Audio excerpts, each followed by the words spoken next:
Aray, kakagigil kayo. Anyway, ito yung good news guys. Unahin muna natin ito. Si lolo mo. O, diba? Nag-friendship over sila ni Sara Duterte. Diba? Napaka-good news nun. Diba? Ng mga DDS. Why? There's no reason for Harry Roque to stay there. Diba? Nag-request siya ng political asylum sa Netherlands. Kasi nga, as he assumed that he would be one of the legal counsels of Rodrigo Duterte or former President Rodrigo Roa Duterte. However, ang lola mo, she said that Harry Roque should establish first yung niya, yung stay niya dun sa Netherlands. Wala tayong ganun-ganun, B. So, anong gagawin mo dyan?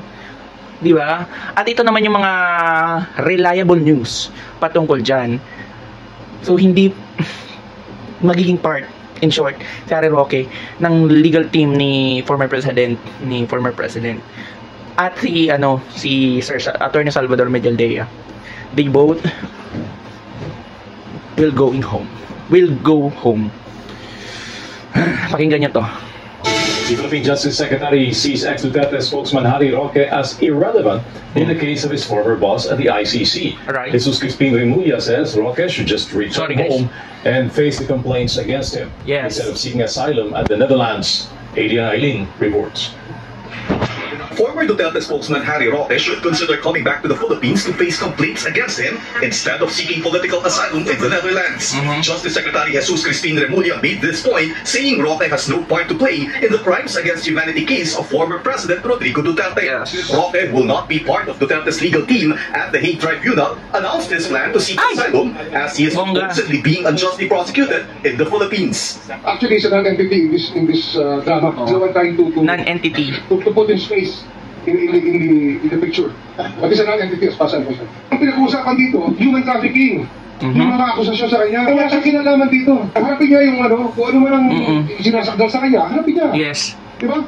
Kasi guys, sa totoo lang, as I understand the situation, parang gagawin lang na Harry Roque panakip-butas yung part na yun, kaya siya nag-seek for a political asylum doon sa Netherlands para mayroon siyang rason na mag-stay, which is, once ma-approve kasi yun, mag-i-stay talaga siya, di ba?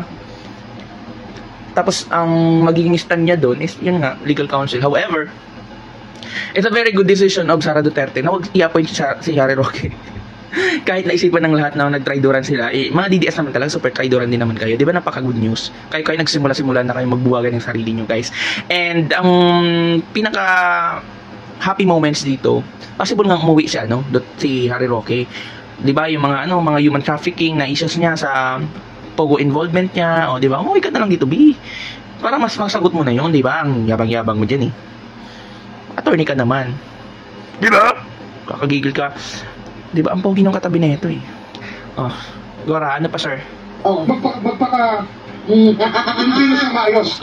Roque is facing preliminary investigation before the DOJ for quantified human trafficking in connection with the illegal Philippine offshore gaming operator Lucky South 99 in Porac, Pampanga. Diba? Last year, Roque submitted his counter affidavit before the DOJ panel of prosecutors, which was rather controversial as he did it through the Philippine Embassy in Abu Dhabi. This was after he was cited in contempt by the House of Representatives Quad Committee conducting an investigation on illegal pogos. Diba? According to Remulla, they can only force Roque to return to the Philippines through the cancellation of his passport if the qualified human trafficking complaint prospers into a case filed in court. DOJ Assistant Secretary Miko Clavano underscored that Roque is facing a legitimate complaint and he is not politically persecuted. The question to be answered there in the asylum bill is whether or not there was political persecution.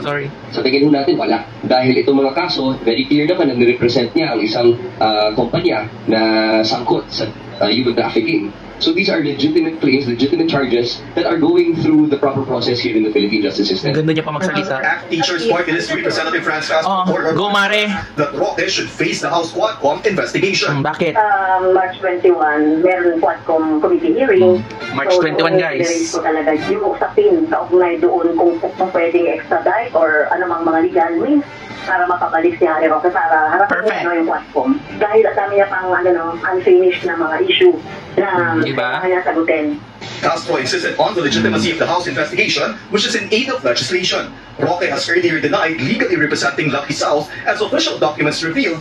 Hanggang dinay ka na lang, girl. Umuwi ka na dito. Ano ka ba? Wala ka na daw dyan silbi, B. You are considered as non-existent and non-entity. Yan kay, kay Duterte. Gagawin mo lang yung scapegoat. Diba? Tapos, ang dinaan na Alice Go para, makaalis ng Pilipinas, the same route na, allegedly, na dinaanan mo para makalabas ka ng bansa. Illegal din yun, B. Ano na yan, B? Ano na yan? Anong ginagawa mo sa sarili mo? Diba? Perfect yan. Oh, happy na naman mga DDS. Good news, diba? Kasi nga, okay, bigyan ko na kayo ng analysis. Ang mga lawyers doon, B, gagastos lang naman sila ng mga roundabouts 2 to 3 million every month. Kasi may mga hearing yan. Starting, kailan September daw? O July, may swerte pa nga ni Sara, no? May time pa siya kung ako. Ay, ano yan, Sara? Tama na, kakabisita mo dyan, B. Impeachment mo dito. Gigigil kami sa'yo. Sagot-sagutin mo na. Diba? Kakagigil ka. Wala na si Harry Roque dyan. Sabi niya Sara Duterte, ay, kailangan mo nang establish ni Harry Roque yung yung stay niya nga sa Netherlands, as I always say. Kasi nga, mahirap gawing si Harry Roque, council, na illegal yung stay niya. O, diba? To not to name as illegal, not valid. Diba? O, diba? Ang sasaya nyo na naman, mga DDS. O, good news, no? Happy. O, rebulto.